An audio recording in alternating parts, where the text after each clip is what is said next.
পরহেজগার হন। এজন্য আমরা বেশি বেশি কার শুকরিয়া আদায় করব। আর সকল প্রশংসার মালিক একমাত্র কে? সাথে সাথে আমাদের প্রিয় নবী জনাব রাসূলুল্লাহ সাল্লাল্লাহু আলাইহি ওয়াসাল্লামের উপরে লক্ষ কোটি দরুদ সালাম পেশ করছি সাল্লাল্লাহু আলাইহি ওয়াসাল্লাম। জিলহজ মাসের আজকের শেষ জুমা। একটি বছর আমাদের থেকে বিদায় নিয়ে যাচ্ছে। আরবি হিজরি সনের সর্বশেষ মাস। বিদায়ের লগ্নে মুহররম থেকে এই জিলহজ মাস পর্যন্ত আমাদের একটু আত্মসমালোচনা হওয়া দরকার যে আমরা এই বছরটা কিভাবে বিদায় দিলাম, নেক আমল কতটুকু করতে পেরেছি, আমাদের দ্বারা কতটুকু অপরাধ হয়েছে, এই বিষয়গুলো আমাদের নিজের আত্মসমালোচনা করা দরকার। ঠিক কিনা বলেন? নতুন একটি বছর কয়েকদিন পরেই শুরু হবে। যদিও হিজরি সন মাস তারিখ আমাদের অনেকটাই আমরা উদাসীন। একজন মুসলমান হিসাবে হিজরি সন তারিখ এবং মাস দিবস ইত্যাদির জ্ঞান রাখা একজন মুসলমান হিসাবে অত্যন্ত গুরুত্বপূর্ণ। আমাদের নামাজ, রোজা, হজ, যাকাত সবকিছুই এই আরবি তারিখের সাথে সম্পৃক্ত। আর আরবি যে কয়টি মাস আমরা জানি, এই মাসের স্রষ্টা আবিষ্কারক হলেন স্বয়ং আল্লাহ রাব্বুল আলামিন। ঠিক কিনা বলেন? এই আকাশ এবং জমিন সৃষ্টির সূচনা লগ্নে তিনি পৃথিবীর মানুষের জন্য এই 12টা মাস দিয়ে দিয়েছেন। তার মধ্যে সর্বশেষ মাসের নাম কি? জিলহজ মাস।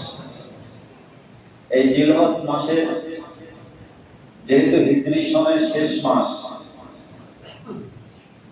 আর হিজরি আমাদের প্রিয় নবী জনাব রাসূলুল্লাহ সাল্লাল্লাহু আলাইহি ওয়াসাল্লাম মক্কা থেকে মদিনায় হিজরতের মাধ্যমে হিজরি সনের গণনা শুরু হয়েছে।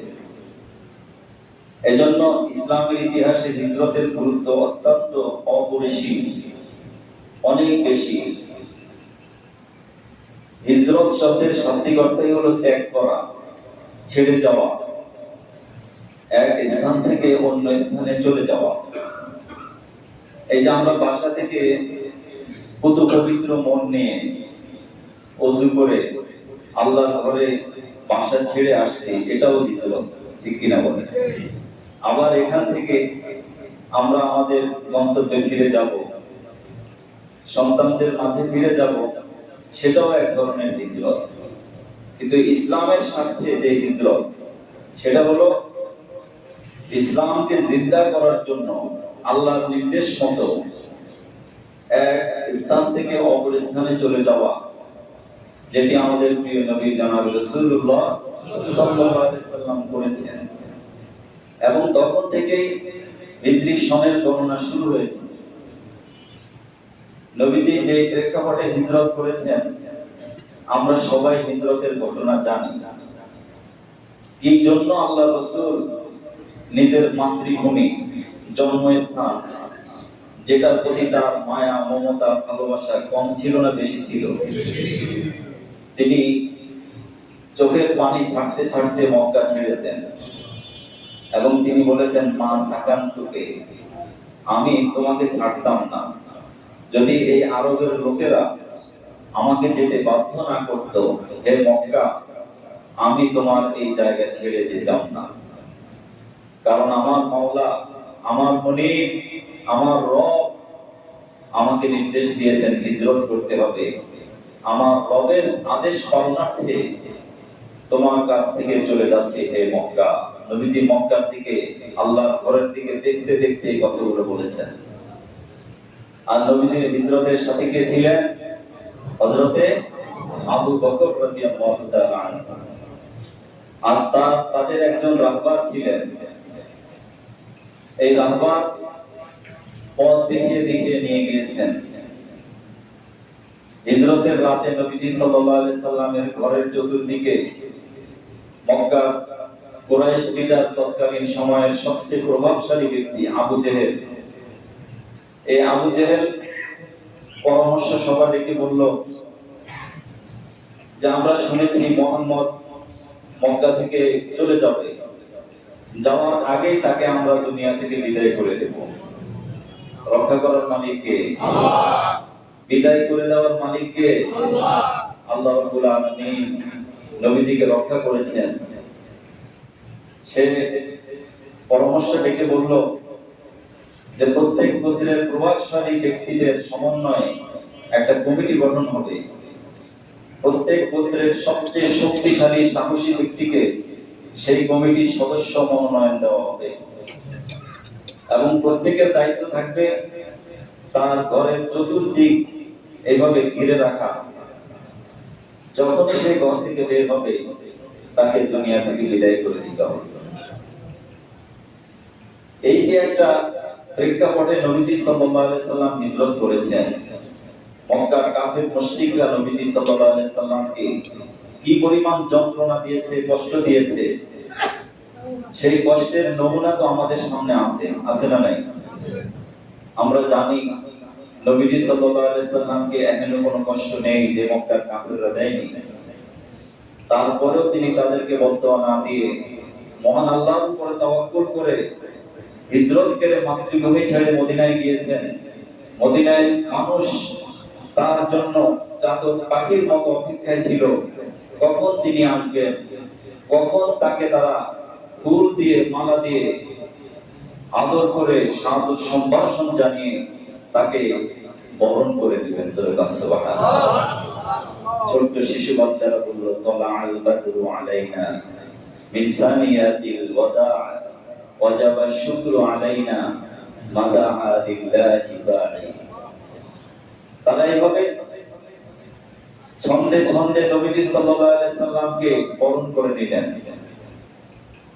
এখন প্রশ্ন হলো, মহান আল্লাহ রাব্বুল আলামিন তার হাবিবকে দিয়ে হিজরত করালেন। এই হিজরতের মাধ্যমে হিজরি সন শুরু হয়েছে। এজন্য আমরা যারা মুমিন মুসলমান, আমাদেরকে এর থেকে কি শিক্ষা হয়েছে? এক নম্বর শিক্ষা হলো যে আমরা মহান আল্লাহ রাব্বুল আলামিনের হুকুম পালনে প্রয়োজনে সব কিছু ত্যাগ করতে হবে। যেমন অর্থ ত্যাগ করতে হবে, নিজের শরীরের শক্তি ব্যয় করতে হবে, যদি প্রয়োজন হয় রক্ত দিতে হবে, যদি প্রয়োজন হয় নিজের বাড়িঘর ছাড়তে হবে, তারপরে আল্লাহ আল্লাহ রাসূলকে ছাড়া যাবে না। এটাই একজন মুমিন মুসলমানের হৃদয়ের সম্পূর্ণ ভালোবাসা হওয়া দরকার, ঠিক কিনা বলেন? আজকে সমগ্র বিশ্বকাপের উন্মাদনায় মাতাল, সমগ্র বাংলাদেশ ব্যাপী সর্বত্র ভালোবাসা প্রকাশ করা হচ্ছে। যে যে পক্ষকে, যে দলকে ভালোবাসে, যে দেশকে ভালোবাসে, সে যেভাবে হোক সেটাই সে প্রকাশ করার চেষ্টা করছে, ঠিক কিনা বলেন? অথচ একজন মুমিন মুসলমান, আমি আপনি আল্লাহকে ভালোবাসি, আল্লাহ রাসূলকে মহব্বত করি, ঈমানের দাবিতে, ইসলামের দাবিতে আমরা সত্যিকার অর্থে সেই ভালোবাসাটা কতটুকু প্রকাশ করেছি? কালিমার পতাকা হলো ইসলামের পতাকা। আমি আপনি কখনো হৃদয় দিয়ে যে পতাকাকে ধারণ করি, কোনোদিন কোনো সময় এই কালিমার পতাকাকে আমার বাড়ির সামনে আমি উত্তোলন করেছি? সেই সাহসটুকু আমার হয়নি, সেই ভালোবাসা আমার হয়নি। কিন্তু শুধুমাত্র যেই খেলার পিছনে আমার আপনার বিনোদনের যে খোরাক, এতটুকুর মধ্যে সীমাবদ্ধ, এতে 5 টাকা 10 টাকা অথবা 100 টাকার কোনো লাভ নেই, আছে? বরঞ্চ নামাজ নষ্ট, সময় নষ্ট, অর্থ নষ্ট, ঈমান নষ্ট, ঝগড়া, নানা ধরনের বিশৃঙ্খলা, এমনকি এক পক্ষ অপর পক্ষকে দুই সমর্থকদের মাঝে আমাদের দেশে কম বেশি অন্তত শত শত সংঘর্ষ দেখা যায়। শুধু আমাদের দেশে নয়, সারা বিশ্বের সর্বত্রই যে পক্ষকে যে সমর্থন করে তার পক্ষ নিয়ে তারা একে অপরের সাথে মুখোমুখি অবস্থানে চলে যায়। এটা একজন মুসলমানের তো কাম্য হতে পারে না, পারে? আল্লাহ রাব্বুল আলামিন পবিত্র কোরআনুল কারীমে একটা দৃষ্টান্ত দিচ্ছেন যে মুসলমান তো সেই হবে যার ভালোবাসা, আবেগ, অনুভূতি একমাত্র আল্লাহর ভালোবাসায় জাগ্রত থাকতে হবে। আল্লাহ রাব্বুল আলামিনের মহব্বতই তার চোখে, মুখে, বডি ল্যাঙ্গুয়েজে প্রকাশ পাবে। তাকে দেখলেই অন্য মানুষ মনে করবে সে একজন আল্লাহওয়ালা মানুষ। ঠিক কি না বলেন? আল্লাহ রাব্বুল আলামিন সূরা লুকমানের ৬ষ্ঠ নম্বর আয়াতে পরিষ্কার ভাষায় ঘোষণা করেছেন, ওয়ামিনান নাসি মান ইয়াশতারি লাহওয়াল হাদিসি লিয়ুদিল্লা আন সাবিলিল্লাহি বিগাইরি ইলমিন ওয়া ইয়াত্তাখিযাহা হুজুওয়া উলাইকা লাহুম আযাবুম মুহিন। আল্লাহ রাব্বুল আলামিন বলেন, মানুষের মাঝে এমন কতিপয় মানুষ রয়েছে যারা অহেতুক, অনর্থক, অপ্রয়োজনীয় বস্তু সামগ্রী একে অপরের কাছে ক্রয় বিক্রয় করে। এটা নিয়ে তারা ব্যবসা করে, বাদ্যযন্ত্র নিয়ে ব্যবসা করে, খেলাধুলার সরঞ্জাম নিয়ে ব্যবসা করে, যেগুলো অপ্রয়োজনীয়, অহেতুক, অনর্থক, কোনো কাজে আসবে না, দুনিয়াও নষ্ট, আখিরাতও নষ্ট। এমন ব্যক্তিদের দৃষ্টান্ত আল্লাহ রাব্বুল আলামিন দিচ্ছেন। মানুষের মধ্যে এমন কতিপয় মানুষ এই জগতে আছে, আছে না নাই? যেমনি ভাবে মদিনায় এক ব্যক্তি ছিল যার নাম হলো নজর বিন হারিসা। সে একজন গায়ক ছিল, কবি ছিল। সে কাব্য চর্চা করত, সাহিত্য চর্চা করত এবং সঙ্গীত, সে গীতিকার ছিল, শিল্পী ছিল। ইসলামের বিপক্ষে সে নিজে সঙ্গীত তৈরি করত, কবিতা চর্চা করত এবং সাহিত্য লিখত, ছোট ছোট বই লিখত। আগেকার বুড়া বুড়িদের কাহিনী, জিন ভূতের কাহিনী, ঠাকুরমার ঝুলি, এরকম অসংখ্য ঘটনা, অসংখ্য কল্প কাহিনী আমাদের সন্তানেরা যেগুলো দেখে আকৃষ্ট হয়, আছে না নাই?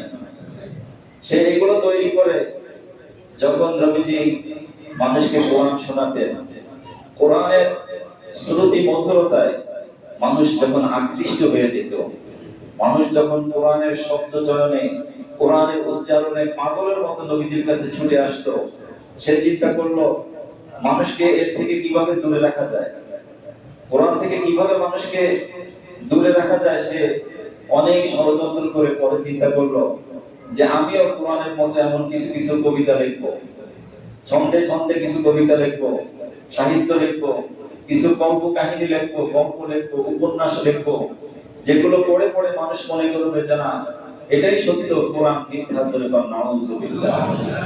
কিন্তু সত্য কি? সত্য কি? আল কোরআন। আল্লাহ রাব্বুল আলামিন বলেন, কোরআনের বিপক্ষে, কোরআনের শত্রুরা নানা প্রকারের কবিতা তৈরি করে, নানা প্রকারের সাহিত্য তৈরি করে, কবিতা তৈরি করে কোরআন থেকে মানুষকে দূরে রাখার চেষ্টা করেছে। আল্লাহ রাব্বুল আলামিন তাদের মিশনকে সাকসেস করেন নাই। করেছেন? তারা কখনো সফল হয় নাই। সফল হয়েছে কোরআন। আল্লাহ রাব্বুল আলামিন কোরআনের ধারক বাহক যারা, তাদেরকে দুনিয়াতেও সফল করেছে, আখিরাতেও তারা চূড়ান্ত সফলতা। ঠিক কি না?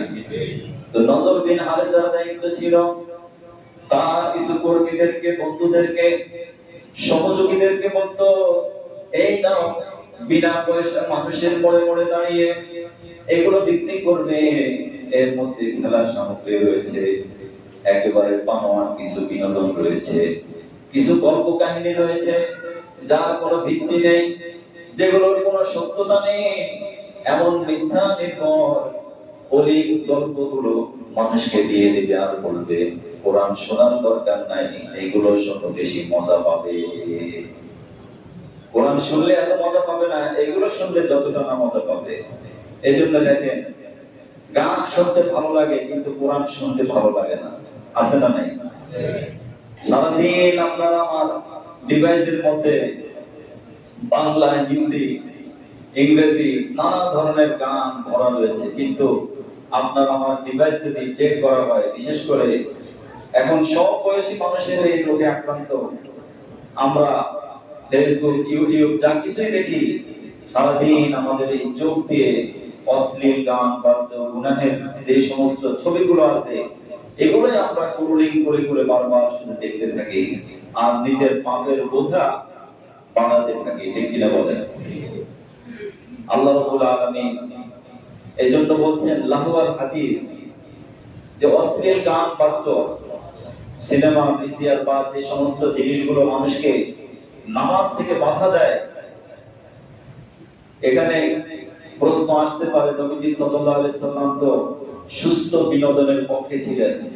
নবীজি সাল্লাল্লাহু আলাইহি সাল্লাম নিজে দৌড় প্রতিযোগিতা করেছেন, ঘোড়ার দৌড় ছিল, তীর নিক্ষেপের প্রতিযোগিতা ছিল।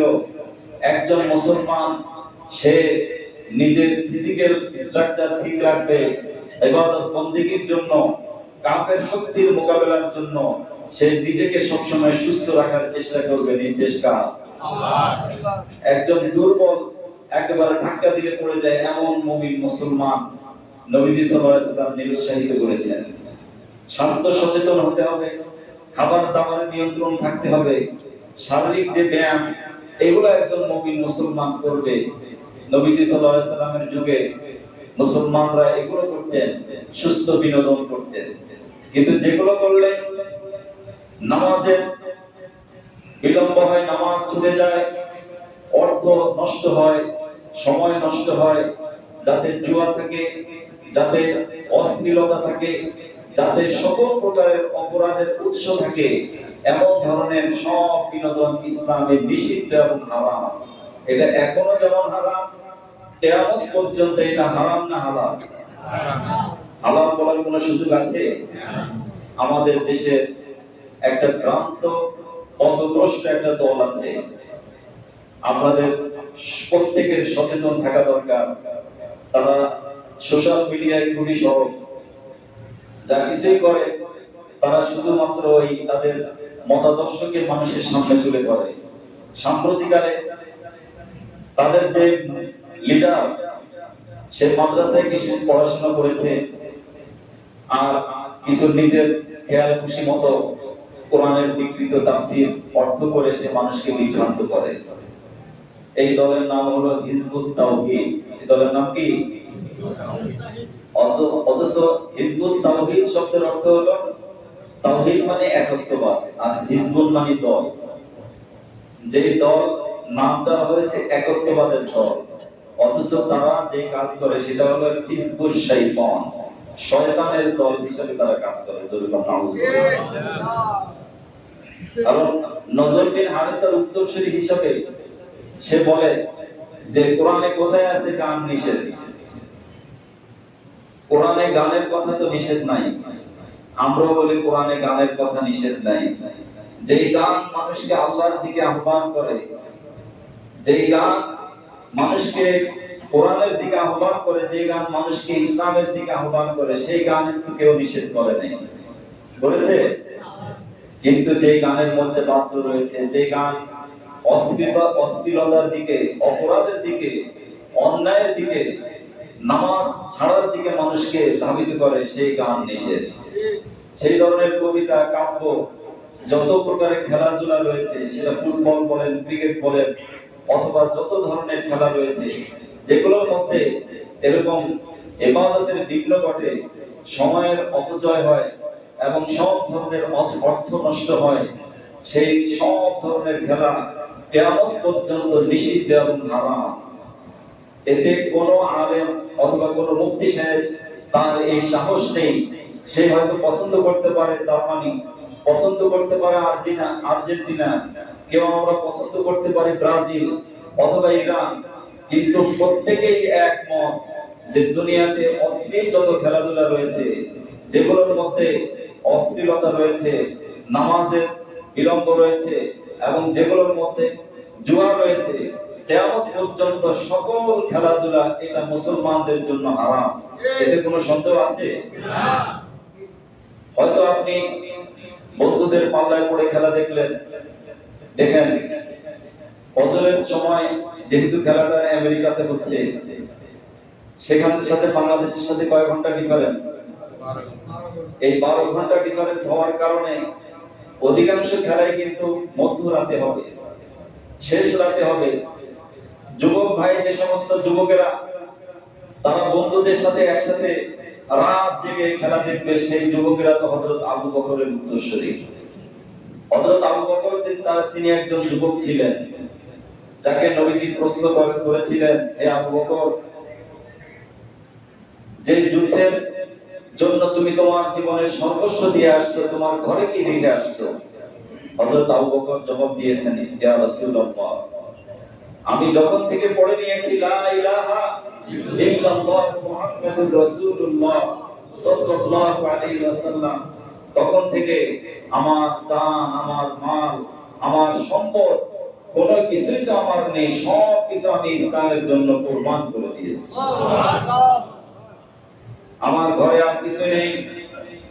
হযরত ওমরের উত্তরসূরি ওই সমস্ত যুবকেরা, যে যুবক ছিলেন তিনি যৌবনের উন্মাদনায় নবীজিকে হত্যার জন্য রওনা দিয়েছেন। যখনই তিনি কোরআনের আওয়াজ শুনেছেন, তাহা মা আনজালনা আলাইকাল কুরআনা লিতাশকা,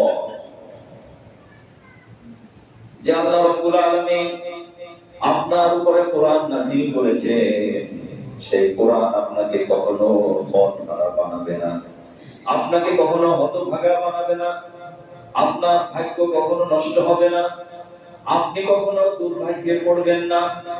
কোরআন ধরবেন, আপনার ভাগ্য সুপ্রসন্ন হবে, আপনার মর্যাদা, আপনার সম্মান দুনিয়াতে এবং আখিরাতে বাড়িয়ে দিবেন কে? আল্লাহ।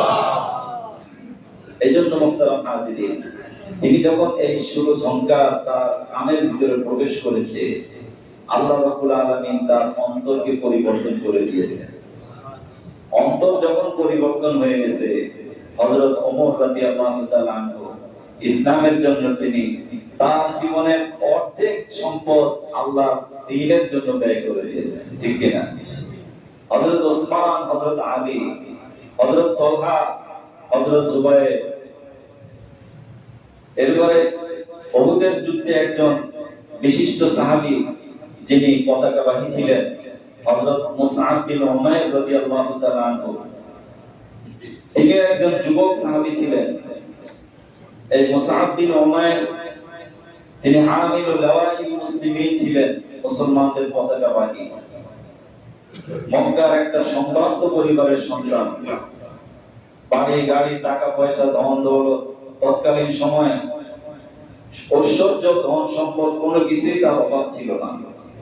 কিন্তু শুধুমাত্র ইসলাম ধর্ম গ্রহণ করার কারণে তাকে পরিবার থেকে কি করা হয়েছে? পরিবার থেকে বের করে দেওয়া হয়েছে, সমাজ থেকে বের করে দেওয়া হয়েছে। তিনি বাধ্য হয়ে মক্কা থেকে মদিনায় হিজরত করে গেলেন। মদিনাতে যখন ঘোষণা আসলো উহুদের যুদ্ধের, তিনি নবীজি সাল্লাল্লাহু আলাইহি সাল্লামের কাছে পারমিশন দিলেন, ইয়া রাসূলুল্লাহ, আমি উহুদের যুদ্ধে ইসলামের পতাকা হাতে রাখতে চাই। আল্লাহ রাসূল মঞ্জুর করে নিলেন। সুবহানাল্লাহ। তাকে কাফের মুশরিকরা উহুদের যুদ্ধে পতাকা যেহেতু তার হাতে ছিল কালিমা তাইয়্যিবার পতাকা, তার সমস্ত শরীরে আঘাত করা হয়েছে। এক কোপে ইবনে কুমাইয়া নামে একজন যুবক, কাফের যুবক, সে এক কোপ দিয়ে তার ডান হাতের এই কবজি ফেলে দিয়েছে। পতাকা তিনি মাটিতে পড়তে দেননি, হাতের কবজি পড়ে গেছে, সঙ্গে সঙ্গে বাম হাত দিয়ে কালেমার পতাকা তুলে ধরেছেন। সুবহানাল্লাহ। এভাবে রক্ত ঝরছে। সেই যুবকরা এই হযরত মুসআব বিন উমাইরের ঘটনা জানে না। এজন্য মুহতারাম হাজিরিন, যে যুবকদের ব্যাপারে নবীজি বলেছেন যে আরশের নিচে ওই সমস্ত যুবকেরাই ছায়া পাবে যেদিন আল্লাহ আরশের ছায়া ছাড়া আর কোনো ছায়া মিলবে না, আর কোনো আশ্রয় মিলবে না। সূর্য এক দিনের মাথার উপরে থাকবে, মাথার মগজ টক টক টক টক করে ফুটন্ত পানির মতো করতে থাকবে। ঠিক সেই মুহূর্তে আল্লাহ রাব্বুল আলামিন দয়া করে ওই সমস্ত যুবকদেরকে তার আরশের ছায়ায় চমৎকার ভাবে আশ্রয় দিবেন, যারা যৌবনে আল্লাহর ইবাদত করেছে। সুবহানাল্লাহ। হযরত মুসআব বিন উমাইর রাদিয়াল্লাহু তাআলা আনহু তিনি বাম হাত দিয়ে ইসলামের পতাকা তুলে ধরলেন। ইবনে উমাইয়া আবার পেছনের দিকে ফিরে এসে তার বাম পাশে এসে আবার বাম হাত কেটে দিল, দুই হাত নাই। এবার তিনি দুই বাহু দিয়ে ইসলামের পতাকাকে এইভাবে ধরে রাখলেন। সুবহানাল্লাহ। এরপরে দুই বাহু পর্যন্ত কেটে দেওয়া হলো। তিনি তার মুখ দিয়ে এভাবে দাঁত দিয়ে কালিমার পতাকা উড়ায় তুলে ধরলেন, মাটিতে পড়তে দেন নাই। সুবহানাল্লাহ ওয়া বিহামদিহি। এজন্য মুহতারাম হাজিরিন, এই ঘটনাগুলো যখন আমরা হাদিসের পাতায় পাতায় শুনি, দেখি, পড়ি, তখন আমরা উজ্জীবিত হই যে একজন মুমিন মুসলমান এই হিজরি সনের মাসটা চলে যাচ্ছে, জিলহজ মাসের পরে মুহররম শুরু হবে, একটি বছর আমাদের থেকে বিদায় নিয়ে যাচ্ছে। তার মানে একটা প্রহর, একটা জীবন আস্তে আস্তে বড় খণ্ডের মতো বলতে শুরু করেছে। কার কখন কফিন হবে, যে হাজী সাহেবরা আল্লাহর কবর জিয়ারত করে আসছেন, এই হাজী সাহেবরা কি শিক্ষা নিয়েছেন, আমরা সেই হজ থেকে কি শিক্ষা নিয়েছি? দুই টুকরা সিলাইবিহীন কাপড়, এটা মনে করে দেয় যে মৃত্যুর পরবর্তী কাপড়ের কথা, ঠিক কিনা বলেন? এই কাপড়ের কাপড় হয়তো আমাদের অনেকের ভাগ্য নাও হতে পারে। আকস্মিক পানিতে, বিমানে অথবা আগুনে দগ্ধ হয়ে তো আমরা অনেকেই মরে যেতে পারি, ঠিক কিনা বলেন? সেখানে তো আর কাপড়ের কাপড় পরানোর কোনো সুযোগ থাকবে না। যখন হাজী সাহেব তাওয়াফ করে আল্লাহর ঘর সামনে নিয়ে চতুর্দিকে যখন আল্লাহর ঘর প্রদক্ষিণ করে, তার ভিতরে অনুভূতি জাগ্রত হয়, জীবন আমার, মরণ আমার, কেন্দ্র একমাত্র কে? আমার জীবনের কেন্দ্রই একমাত্র কে? Centre of my life almighty Allah. Allah ছাড়া আমার জীবনের আর কোনো কেন্দ্র নাই, সেন্টার নাই। আমার জীবনের প্রতি, আমার জীবনের লক্ষ্য উদ্দেশ্য একটাই, আল্লাহর সন্তুষ্টি, আল্লাহর রিজামন্দি। আল্লাহ পাকের রিজামন্দি ছাড়া আমার আর কোনো জীবনের প্রতি হতে পারে না। মুহতারাম হাজিরিন, যখন হাজী সাহেব আরাফার ময়দানে অবস্থান করেন, তার ভিতরে এটা জাগ্রত হয় যে হাসরের ময়দানটাও এমন হবে, যে হাসরের ময়দানে ইয়াউমা ইয়াফিরুল মারউ মিন আখিহি ওয়া উম্মিহি ওয়া আবিহি, যেদিন মা তার সন্তানের পরিচয় দিবে না, সন্তান মায়ের পরিচয় দিবে না, কেউ কাউকে চিনবে না, প্রত্যেকে শুধু ইয়া নাফসি করতে থাকবে, নিজেকে নিয়ে ব্যস্ত থাকবে। সেই মুহূর্তটা আরাফার ময়দানে মনে পড়ে যায়। মুহতারাম হাজিরিন, জামরাতে যখন একজন হাজী শয়তানের প্রতীকী শয়তানকে পাথর মারে, পাথর মারার সময় তার মনের ভিতরে জাগ্রত হয়, শয়তান আমার জানের দুশমন, মানের দুশমন, ইজ্জতের দুশমন, ঈমানের দুশমন, আমার আমলের দুশমন, আমার হৃদয়ের দুশমন, প্রকাশ্য দুশমন, অপ্রকাশ্য দুশমন। শয়তান কিয়ামত পর্যন্ত সুযোগ দিবে আমাকে পথভ্রষ্ট করার জন্য, আমাকে বিভিন্ন ওয়াসওয়াসা দিয়ে আল্লাহর পথ থেকে দূরে রাখার চেষ্টা করবে। শয়তানকে যেভাবে পাথর মেরেছি, কিয়ামত পর্যন্ত, শেষ নিঃশ্বাস ত্যাগ পর্যন্ত শয়তানকে আমি কখনো সুযোগ দেব না। আমি সব সময় মনে করব শয়তান আমার প্রকাশ্য শত্রু, ঠিক কিনা বলেন? মুহতারাম হাজিরিন, আসুন জিলহজ মাসের একেবারে শেষ প্রান্তে নতুন বছরকে আমরা এভাবে বরণ করে নেই। 5 ওয়াক্ত নামাজ জামাত ছাড়া পড়ব না ইনশাআল্লাহ। নিজের পরিবারকে নামাজের পরিবার বানাবো, কোরআনের পরিবার বানাবো। ওই খেলাধুলার পিছনে লেগে সময় নষ্ট করে আমার আপনার ঈমানকে নষ্ট করব না, সন্তানদেরকে নষ্ট করব না, কোন প্রকারের সময় নষ্ট করব না। আল্লাহ রাব্বুল আলামিন সময়ের কসম করেছেন, ফজরের কসম করেছেন, বিভিন্ন প্রকারের পছন্দ করে মানুষকে সময়ের প্রতি মনোযোগ দেওয়ার জন্য অত্যন্ত গুরুত্বপূর্ণ কথা বলেছেন। এজন্য আমরা নতুন বছরের আগেই আল্লাহর কাছে তওবা করে নিই, হে আল্লাহ, যা কিছু অপরাধ হয়েছে তুমি আমাদেরকে মাফ করে দাও। জোরে বলো আমিন। আমরা যেন নতুন প্রত্যয় নিয়ে, নতুন উদ্যম নিয়ে, আমলের প্রত্যয় নিয়ে আবার নতুন বছরকে আমরা শুরু করতে পারি। আল্লাহ রাব্বুল আলামিন আমাদের সবাইকে তৌফিক দান করলেন। সবাইকে আমিন। ওয়া আখিরু দাওয়ানা আলহামদুলিল্লাহি রাব্বিল আলামিন।